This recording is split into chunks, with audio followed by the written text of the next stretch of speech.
السلام عليكم، كي دايرين؟ لاباس عليكم؟ كنتمنى كلكم تكونوا بخير في احسن الاحوال يا ربي، ويلقاكم هذا الفيديو بصحه جيده. ومرحبا بكم في مطبخ ام حمدان. الوصفه ديال اليوم ان شاء الله غادي نحضر معكم الزبده البلديه في دارك تصايبيها بمقادير سهله وبسيطه، ما فيهاش مقادير بزاف، وما كاينش بينها وبين الزبده البلديه اللي كنشريو من الزنقه شي فرق، غير الله يستر وصافي. كاينين ناس كيغشوا الزبده، راه اكيد بهذه الطريقه هذه، لان صراحه مقاديرها سهله وبسيطه، ومني كدي تذوقيها كديريها في الخبز راه بحال الزبده البلديه. الله يحسن العون مع هذا الغلا اللي ولا دابا، الواحد قد ما قدر يوفر على راسو يوفر. بالنسبه للامهات اللي كيستهلكوا الزبده بزاف، هاد الطريقه هذه غادي تنفعكم. ندوزو للطريقه والمقادير.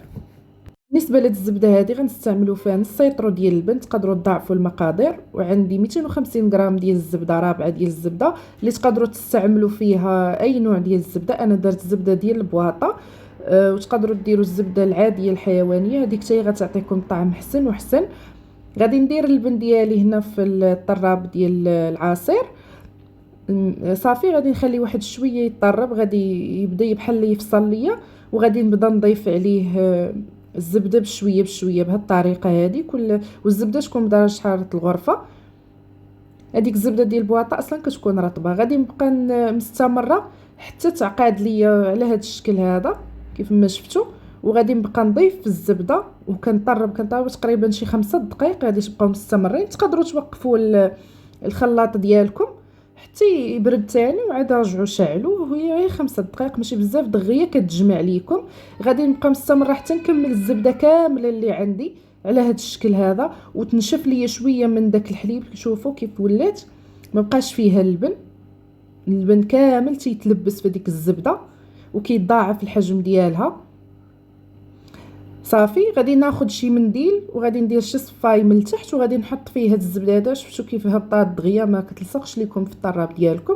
وغادي نخليها تصفى تقطر ليا تقريبا شي ساعتين، يحيد من هذاك داك الحليب اللي داك اللبن اللي تيكون زايد فيها، هو تيولي بحال الماء، ما كيبقاش اللبن. اما اللبن راه كله تلبس في الزبده. خليتها على جنب حتى تسقطرات ليا مزيان، ما بقاش فيها بزاف ديال اللبن. صافي وحطيتها، حطوها تبرد شويه في الثلاجه مده تقريبا غير نص ساعه ولا هذا. كتشد في راسها كتولي على هذا الشكل هذا. شوفوا الشكل ديالها كي داير، راه ما كاينش شي فرق بينها وبين الزبده البلديه، راه تماما نفس الطعم. انا راه مني ذقتها صراحه تعجبت فيها، نفس الطعم، ما كاينش شي فرق بيناتهم. وهذه ما فيها لا زيت لا حليب. بالنسبه للبنات اللي كانوا تيقولوا لي الزيت ما نقدروش ناكلو، هذه راه غير باللبن والزبده ديال الماكله. كيجي فيها صراحه واحد الطعم رائع، كتجي زوينه. كنتمنى تجربوها وتردوا عليا. وما تنساوش لاول مره تزور القناه دير لي اشتراك وتفعل الجرس باش يوصلها كل جديد. وشكرا على المتابعه، ومع السلامه.